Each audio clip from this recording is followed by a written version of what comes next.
ഭക്ഷ്യവകുപ്പ് മന്ത്രി ഇന്നലെ അടിയന്തര പ്രമേയത്തിന് മറുപടി പറയവേ പറവൂരിലെ ഓണച്ചന്ത ഉദ്ഘാടനം ചെയ്തുകൊണ്ട് ഞാൻ സർക്കാരിനെ പ്രകീർത്തിച്ചു എന്നൊരു പരാമർശിക്കേണ്ടത്. ഞാൻ അങ്ങനെ പറയാത്ത കാരണം കൊണ്ട് ഞാൻ പെട്ടെന്ന് എഴുന്നേറ്റ് മന്ത്രി പച്ചക്കള്ളമാണ് പറയുന്നത്, ഞാൻ അവിടെ ഒരു യോഗം ഉണ്ടായിട്ടില്ല, അവിടെ സംസാരിച്ചിട്ടില്ല എന്ന് പറഞ്ഞു. അവിടെ ഒരു വൈകിയാണ് ഞാൻ ചെന്നത്. അപ്പോൾ അവിടെ യോഗം ക്യാൻസൽ ചെയ്യാൻ ഞാൻ പറഞ്ഞു, കാരണം സമയം വൈകിയതുകൊണ്ട്.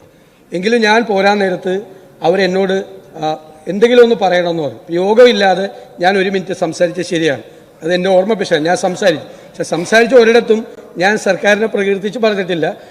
സപ്ലൈകോയുടെ പ്രസക്തിയെക്കുറിച്ചാണ് പറഞ്ഞത്. ഞാൻ മന്ത്രി പച്ചക്കള്ളം പറയുകയാണെന്ന് പറഞ്ഞത് ഞാൻ പെട്ടെന്ന് പ്രകോപനം കൊണ്ട് പറഞ്ഞതാണ്.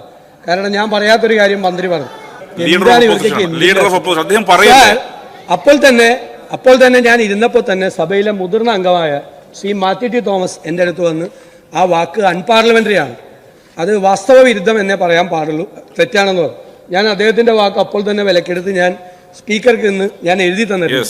എന്നെ പോലെ ഒരാൾ ഞാൻ സാർ 24 വർഷം കഴിഞ്ഞ സഭയിൽ എൻ്റെ ഒരു വാക്കും ഇതുവരെ സഭാരേഖകളിൽ നിന്ന് ഒരു സ്പീക്കർ നീക്കം ചെയ്തിട്ടില്ല. അപ്പോൾ എൻ്റെ ഒരു വാക്ക് ഇനി വരുന്ന തലമുറയ്ക്ക് ആ വിഷമം തോന്നുന്ന രീതിയിൽ കിടക്കാൻ പാടില്ല. ബഹുമാനപ്പെട്ട സ്പീക്കർ നീക്കം ചെയ്യണമെന്ന് പറഞ്ഞിട്ടുണ്ട്.